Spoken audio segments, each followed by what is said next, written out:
بسم الله الرحمن الرحيم الحمد لله رب العالمين والعاقبة للمتقين ولا عدوان إلا على الظالمين ثم صلوات ربي وسلامه عليه وعلى آله وصحبه وسلم أجمعين أما بعد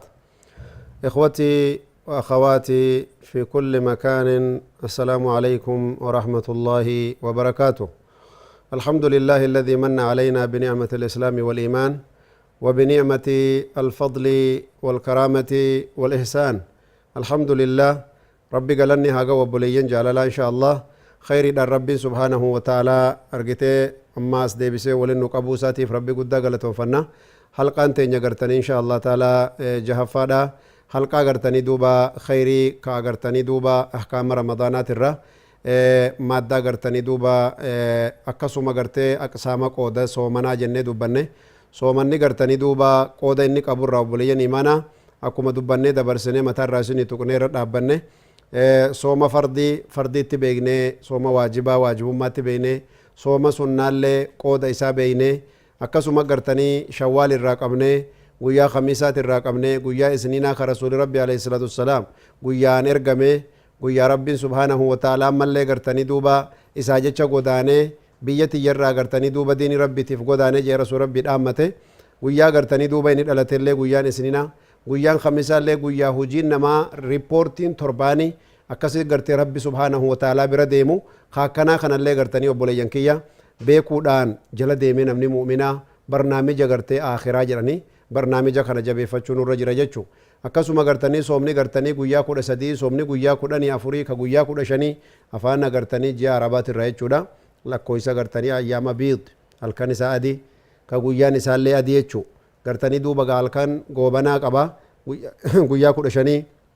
guyyaa gartanii ammallee 14 fi guyyaa 10 argitanii sadii sanirra halkan gartee jiini goobanaa gartanii hin dhaamu galgala irraa ilaa subiititti jira jechuu halkan kanat halkan caalaadha jechuuf malee ji'a irraa gartanii yoo guyyaa sadii guyyuma feete soomante rakkoon qabu insha Allah ta'ala siif hisaabama kun egaa sirriin keessa jirtu soomni guyyaa takkaa 10 namaa hisaabama eega jenneefu agartanii guyyaan sadeen ji'a guutuu 30 namaa qabataa jechuurraa khayriin kun agartee waan rabbi nama dhiyeessuuf jechuu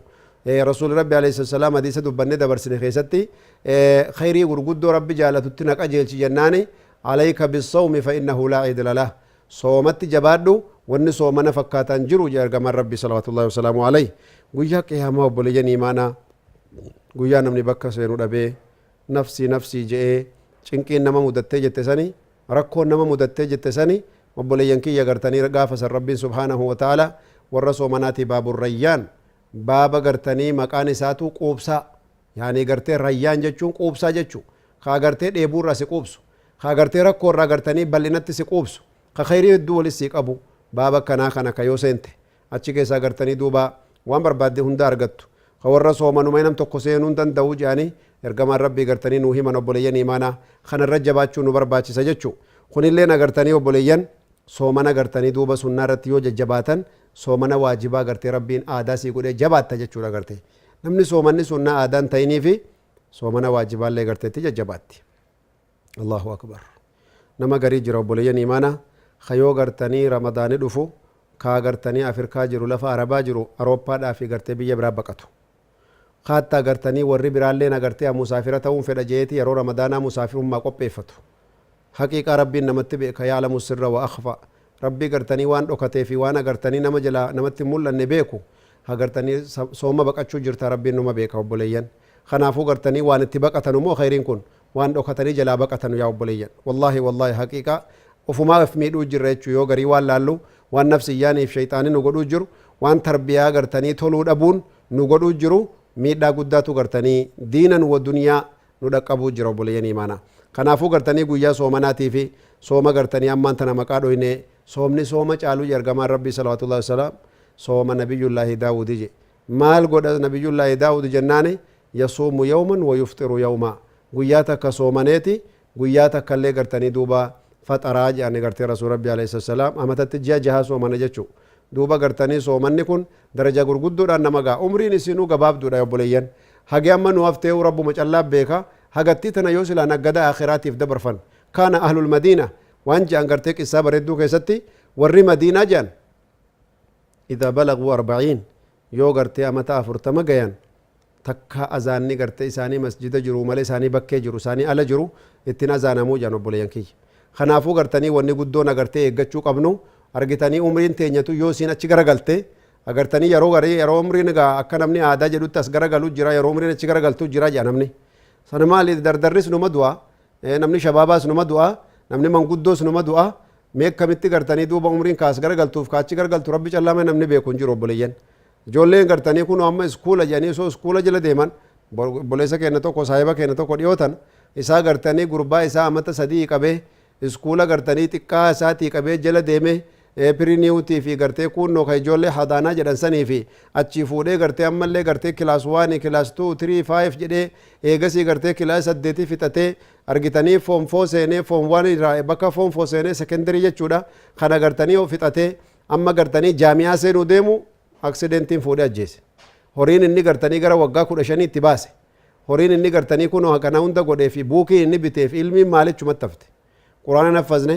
salaatallee gartanii gariin akkatti salaatu rabbuma beeka yookaan gurbaan agartee karaa inni irratti guddatee waan biraati baabni kanaa kun cufti gartanii quba ciniinuutti nama geessa jechuudha obboleeyyan imaanaa kanaafuu ijoolleen iskuula hin baratin jechaa kiyyaa miti ijoolleen iskuula haa barattu waan maddaa duniyaatis haa barattu waan rabbi gartanii faamsisa haa barattu laakiin yaanni ijoollee teenya akka gartanii quraanaa fi ilmiidhaa fi hadiisaa fi iimaanaa fi akhlaaqaaf aadaaba qabaattu kanarraa barbaanna ijoollee teenya irraa obboleeyyan imaanaa idan iimaanni gartanii duuba taphattiin dhufu obboleeyyan keenya rabbi subhaanahu ta'aalaa sodaanne soomana kanaan salaata kanaan zakaa kanaan argitee waan khayrii tanaan agartanii duuba rabbi subhaanahu ta'aalaatti dhiyaachuu nu barbaachisaa jechuu maddaa keenya kana keessatti wanni gartanii ilaaluun dirqama nu ta'u obboleeyyan imaana akkasuma gartanii su'aalaaf jawaabaa waan silaa gartee wal gaafatan namni garii yoo gartee akkas waa namarraa dhaggeeffatuuf yoo akkana waa laalu waa gaafachuutu qalbii keessa deema garuu kun agartee waan laayif ta'ee yookaan tasjiila gartanii waan ta'eef waan agartanii ammumarraa namni gartee wal gaafachuu danda'ee dawwalee wal gaafachuu waan hin dandeenyeef yeroo garii qilleensuma irratti gartee wal gaafatanii yeroo gariillee akkasumatti namni gartee namatti dhiyaatu gaafachuu danda'a ammoo maddaan gariin waan wal barsiisanii waan wal agarsiisanii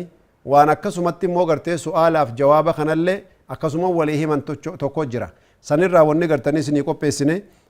su'aala garii namni garii waan ji'a ramadaanaa jalqaba gartanii ji'a ramadaanaa keessatti hudduu namni wal khilaafaa hedduu namni wal dhabaa mee ramadaanni gartee seene hin seenne isin ji'a gartee isa argitanii beeta jiini achi mul'ate biyya akkanaatti jiini argame suudiin illee gartee yamanitti illee arganii soomaaliyaatti mul'ate maali jaanii agartee isin duruu suudiidhuma jala fiigdanii suuduma jala deemaa jaa kaan ammoo gartanii duuba yoo suudii jala deemne maal badii qabaa kunoo qiblaa keenya rabbi nuu jaallatee qiblaa nuu godhe yoo jarri gartanii argine jedhan badiin maaltu qabaa seera shari'aa keessatti jiinii eessaayyuu argamu lafa miskiinaa keessaa argamu lafa taajiraati argamu ijoolleen argitu namni guddaan arku arguun bichaan hubatamnaan soomana qabuu waajiba jechaatu jira hadiisa keessatti rasuula rabbii biratti alayhi salaatu wassalaam namni baadiyaa fagoo irraa deemu tokko dhufee rasuula rabbii assalaam bar nuti guyyaa kalee gartanii ji'a arginee jennaani أتشهدون أن لا إله إلا الله وأني رسول الله أبو رب تكتشته حقيقة أكسما أن إرجما ساتوني أمنتني جنان نعم جانوتي مسلم رسول ربي سبر فوج الراوي جان نتي أمة مسلماتي جانت شكو بنا لفسا خنا فقرتني بلالي يامي أذن في الناس غدا يصوموا برو قرتيها صوما أني أمتها خنا قرتني دوبا اتلال لبي جينا قرتي رسول ربي عليه السلام إذن ونك كنا خن شفتي ساتو قرتني دوبا والقافتني جيني رمضانا ونني سبتوني بأحد أمرين ولما كيسا تكون سبتا إكمال شعبان 30 شعبان قرتي صدوما قوتو يوجيني مولچو دبه دومسي قرتي نما قبته راديون الرالي أرقو دبني نمني دوری أرقو لے خجل خان لے خقوپایت آئے گو جرو لے دبه رمضان قرتني توکو جتنی قبو في شعبان صدوما قوتا داداجي درد إذن ونی برباچی سوبولے ینکیا شعبان يوم توکو جا امیر راجل قبنے رمضان قباو قبنا جچودا دوبا ammaan tana yoo rabbi jedhe arra rajabni gartanii guyyaa 8-9 keessa jirra kanaafuu gartanii duuba yoo gartanii ammaan tana rajabni gartee 9 yookiin arra 10 ta'u taate fakkeenyaaf wanni godhamuu qabu jechuudha shaabaana gasseenuu jiru kana ammarra rajabni gartee meeqat dhumate jennee shaabaana tokko jennee ilaa soddomaa fixanneeti gaafa gartanii shaabaanni soddoma ta'e ramadaanni gartanii guyyaa kan takkaffaadha yookaan ji'atu mul'ata yookaan immoo shaabaana soddoma guuttadha jaa rasuul rabbi alayhi salaatu wassalaam idan mas'alaan agartanii duuba kabiraa ka itti wal dhabu namni hedduuni ikhtilaaful maxaali'i waan jedhantu jira obboleeyyan kiyya maxaali'inni gartanii wal dhaba yaani maxaali'a jechuuni akkuma amma kun ogaa addunyaan biyya tokko dukkanaa biyya tokko ifaa biyya tokko gannamaa biyya tokko galgala akki aduun itti baatu akki jiin itti baatu illee wal dhaba kuni shari'aa rabbii keessatti khilaafa takka illee hin qabu waan shari'aa rabbii keessatti gartee wal nama khilaafsu illee hin qabu jechuu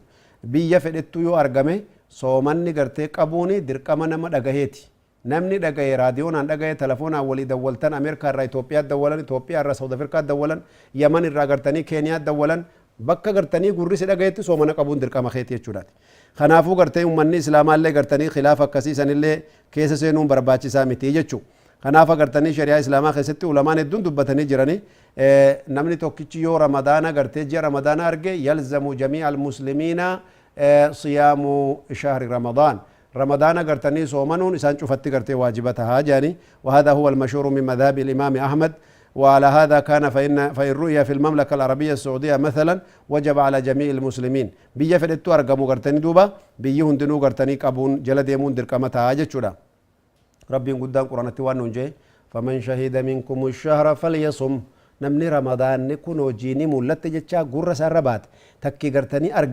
أرجتني دوبا صومني سرت درقما جا قرتي ربي قدام سبحانه وتعالى وعموم قوله صلى الله عليه وسلم إذا رأيتموه فصوموا جي yoo argitan soomana je namni cufti samaawaati ol ilaalee arguun jen yoo akkasii gartee magaalaa tokko keessaa namni wal biran argu bakka gariitti mul'atti bakka garii duumessa dhoysa bakka garii mana dhoysa kanaafuu nam tokko arginaan soomanuun dirqama jechuu ka biyya kana argu ka biyya biraallee argu kanallee gartee masaalaa tana kanaan xumuruu qabnaa jechuudha obboleeyyan islaamaa ta masaalaan lammataa gartee obboleeyyan imaanaa eega rabbiin guddaan akkas nuun jee wanni gartanii irratti wal gargaaruun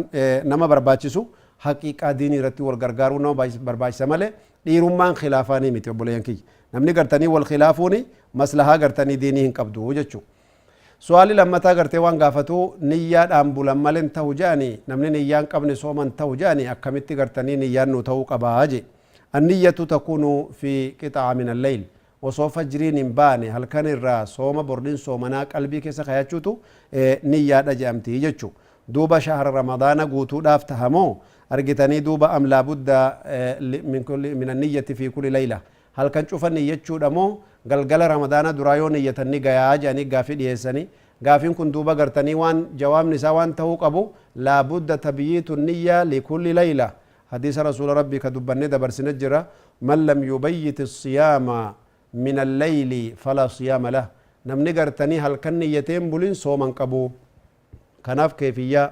bornin soomanaan niyyaa keessa hoos jiraate arrabaa wanni dubbatanii nawaytu sawma gadin lillaahi ta'ala fardan bihadihi sana wanni jaanin jirtuu jechuu kanaafuu wanni barbaachisu shari'aa keessatti sahliidha gartee amrii niyyaa keessatti waswaasan barbaachisu kanaan agartanii duuba godhachuu qabna jechuu insha Allah ta'ala duuba gartanii khayrii kanaa kana waliin beeyne irraa faayideeffachuun dirqama keenya tahaa mee su'aala gartanii biraatiin hanqa waliin dhufnutti gammachuu keessanaa jiraadha wassalaamu alaykum warahmatullaahi wabarakaatu